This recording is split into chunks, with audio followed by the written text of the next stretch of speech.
ఈ జనరేషన్కి ఆ ప్రివిలేజ్ లేదు.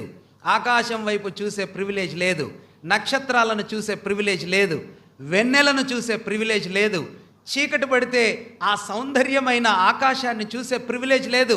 భక్తుడైన దావీదు అంటున్నాడు, గొర్రెలు కాసుకుంటూ ఆ ల్యాండ్స్కేప్స్ మీద నుంచి, గ్రీనరీస్లో నుంచి, కొండ చర్యల్లో నుంచి ఒక్కడే పోతున్నప్పుడు భక్తుడైన దావీదుకి చదువు లేదు, ఎడ్యుకేషన్ లేదు, కాపరి కదా, కాపరి అంటే గొర్రెలు కాసుకుంటాడు, ఇంట్లో చిన్నోడు, మెరిట్ లేదు, ఐఐటి కాదు, నీట్ కాదు.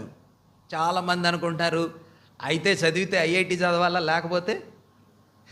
లేకపోతే నీట్ చదవాలా. ఇంక ఇది తప్ప అసలు పేరెంట్స్కి ఏం కనిపించట్లా, స్టూడెంట్స్కి ఏం కనిపించట్లా, స్కూల్స్లో అసలేం కనిపించట్లా. మాట్లాడితే నువ్వు ఏంటండి 6th క్లాస్నే 6వ తరగతిలో ఐఐటి, నాకు చాలా ఆశ్చర్యంగా ఉంది. 6వ తరగతిలో ఐఐటి.